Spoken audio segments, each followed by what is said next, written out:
विधानसभा चुनाव खत्म होने के बाद और आदर्श आचार संहिता समाप्त होने के साथ ही मध्य प्रदेश के सभी जिलों में एक बार फिर हर मंगलवार को होने वाली कलेक्टर जन सुनवाई फिर से शुरू हो गई है। पूर्व की तरह इंदौर में भी कलेक्टोरेट में आज जन सुनवाई हुई, जिसमें कलेक्टर ने पीड़ितों और कमजोरों को इंसाफ दिलाया। इसी के साथ ही आज जन सुनवाई में कई मामले आए, जिसका इंदौर कलेक्टर इलैया राजा टी ने समाधान भी किया। आदर्श आचार संहिता समाप्त होने के साथ ही आज कलेक्टर कार्यालय में जन सुनवाई पुनः प्रारंभ हुई। Collector doctor Ilaiya Raja T सहित अन्य अधिकारियों ने नागरिकों की समस्याओं को गंभीरता से सुना और उनका त्वरित निराकरण किया। Collector doctor Ilaiya Raja T ने रोजगार के लिए किसी को स्कूटी तो किसी को लैपटॉप हाथों हाथ स्वीकृत किया। उन्होंने शिक्षा, स्वास्थ्य और अन्य कार्यों में मदद के लिए भी राशि स्वीकृत की। जन सुनवाई में आज collector doctor Ilaiya Raja T के समक्ष दिव्यांग रुपेश थोरार पहुंचे। उन्होंने बताया कि वो 8वीं कक्षा तक पढ़े हुए हैं और घर बैठे ही मोबाइल से ग्राफिक डिजाइन का काम सीखा है। इस कार्य से वो अभी तक लगभग 200 रुपए रोज की कमाई कर रहे हैं। मोबाइल से ग्राफिक डिजाइन करने में स्क्रीन छोटी होने से बेहद परेशानी होती है और समय भी काफी लगता है। कलेक्टर ने उनकी बात को गंभीरता से सुना और हाथों हाथ रेड क्रॉस से लैपटॉप स्वीकृत कराया। रुपेश थोरार बेहद ही खुश हो गए और उन्होंने कहा कि अब मेरी आमदनी दोगुनी हो जाएगी। इसके अलावा एक वृद्धा अपने किराएदार से परेशान होकर जन सुनवाई में पहुंची। उनका कहना था कि किराएदार उनका मकान खाली नहीं कर रहा है और किराया भी नहीं दे रहा है। आप ही मेरी सुने। मेरा मकान सितारा भी खाली नहीं कर रही है और मैंने 11 महीने का एग्रीमेंट पूरा हो गया ना, समय पे किराया दे रही है। किराया 2-3 महीने ढंग से दिया, अक्टूबर, नवंबर, दिसंबर से किराया देने में भी झिका रही है और बोलती मैं खाली नहीं करूँगी, अगले महीने कर दूँगी, 2 महीने बाद कर दूँगी, पर करती नहीं है। मोमेडियन है और जाओ तो कुत्ता छोड़ देती है, झूठे झूठे इल्ज़ाम लगाती है ना। बड़े लड़के को के वो आज़ाद नगर की रहने वाली है और हमें मतलब MR 10 पे रह रहे हैं हम दोनों हस्बैंड वाइफ। एक हिंदू समाज की महिला है, इनके रेंट एग्रीमेंट दिया था एक मुस्लिम महिला को। उसका रेंट एग्रीमेंट ख़त्म होने के बाद में भी वो महिला इनसे खाली नहीं कर पा रही। इसकी नंबर 54 की विजयनगर। क्या करा मतलब उन्होंने मकान रेंट कितने टाइम के लिए दिया था? अब 1.5 साल के करीब हो गया। इनका रेंट एग्रीमेंट खत्म होने के बाद में जाते हैं तो इनको भगा देते हैं। ऊपर की मंजिल पे लोग रहते थे तो इनसे खाली करवा के और बाहर कर दिया इन लोगों को, मतलब खाली कर दिया ना, भगा दिया दोनों दादा दादी को। जब 90 साल की उम्र है इन लोगों की। इन्होंने शिकायत करी थाना क्षेत्र, ये थाने विजयनगर में भी करा, इन्होंने ACP से मिलवाया तो उन लोगों ने बोला आप कलेक्टर जाके मिलो। आज कलेक्टर साहब से मिले तो कलेक्टर साहब तो नहीं मिले, कोई अधिकारी मिला है। उन्होंने जून इंदौर SDM क्या भेजा तो SDM बोलता बोले आप कलेक्टर में उसमें कोर्ट में केस लगा के बोले खाली करवा लो। क्या नाम है वो मुस्लिम समुदाय का जिन्होंने कब्जा करा? सारिका बी है शायद, सितारा बी।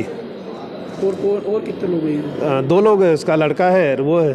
क्या बोलते हैं वो लोग? बोले हमारा मकान हम खाली नहीं करेंगे, बोले ये महिला कहाँ भी रहे कोई दिक्कत है हमको। बोले करवाई थी हमारी बहन है, मौसी की लड़की है।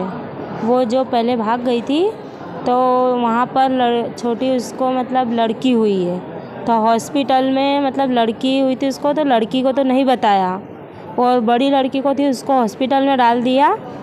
और अभी मासी और मासा जी गए तो उसको लेके आ गए घर पे और 3 महीने रखी, इलाज वगैरह सब करवाया उसका। और अभी वो 26 तारीख को फिर भाग गई और पुलिस वाले उन धमकी दे रहे हैं कि अगर यहाँ पर नहीं आओगे तो बोले तो यहाँ पे आओ पुलिस स्टेशन में कि तुमको बताते हैं। फिर बोले किसको धमकी दे रहे हैं? मेरे मासा जी को। क्यों दे रहे हैं?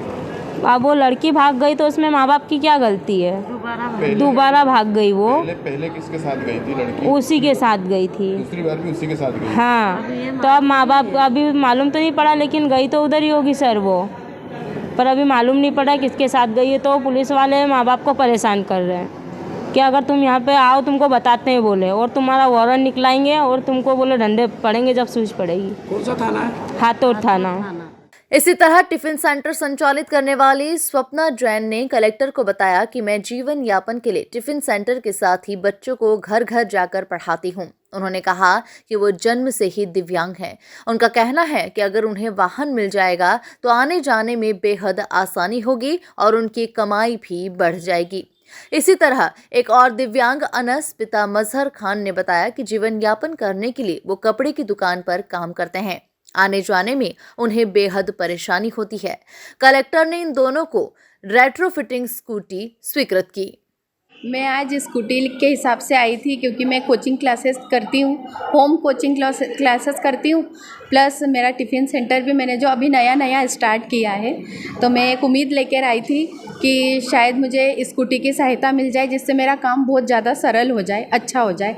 तो मैं आज आई थी उस उम्मीद से, और वो सर ने मुझे उस चीज़ के लिए भी मुझे हाँ कहा है। और एक दूसरी खुशी उसके साथ मैं ये बोल सकती हूँ कि by one get one free मुझे ये मिला है। एक खुशी के साथ दूसरी खुशी फ्री में मिली है, जिसकी कोई उम्मीद नहीं थी मुझे, वो छोड़ चुकी थी कि मिले ना मिले।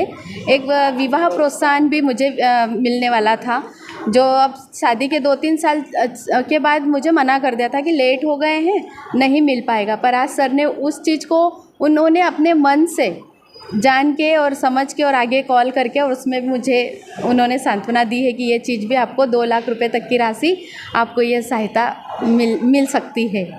तो मुझे स्कूटी और वो सहायता दोनों एक साथ मिल सकती है। इसी तरह मीराबाई को इलाज के लिए 30,000 रुपए, रोजगार के लिए मायापति स्वर्गीय दादा को 2,000 रुपए, कुमारी अदिति परिधि और प्राची बोपचे को शिक्षा के लिए 3,000 रुपए, ममता कोरी को 10,000 रुपए की राशि स्वीकृत की। कलेक्टर इलैया जट्टी ने रेड क्रॉस के माध्यम से पीड़ितों की मदद भी की। ऐसे ही जमीन जायदाद के अन्य मामलों में भी कलेक्टर ने सुनवाई की। जन सुनवाई में अन्य आवेदकों ने भी अपनी अपनी समस्याएं बताई, जिनका मौके पर ही यथासंभव निराकरण किया गया। नहीं, डेफिनेटली इलेक्शंस के कारण कहीं ना ये चीज़ हुई है कि कोई रेगुलर है ना रूटीन वर्क्स भी है ना कुछ है ना अफेक्टेड हुआ है। अभी इमीडिएटली आज भी ना टीएल मीटिंग रखी हुई है। हम लोग है ना हर डिपार्टमेंट के ना हर सेक्शंस का ना हम लोग रिव्यू करना शुरू कर देंगे, सो दैट एक आम नागरिक का है ना कोई भी परेशानी ना हो। सर्विस डिलीवरी है उसको हम लोग है ना और इम्प्रूव करने के लिए कोशिश करेंगे। और डेफिनेटली कल इलेक्शन कमीशन ऑफ इंडिया से ना मॉडल कोड ऑफ कंडक्ट है ना होने के लिए आई थिंक इवनिंग ही है ना आदेश आया है।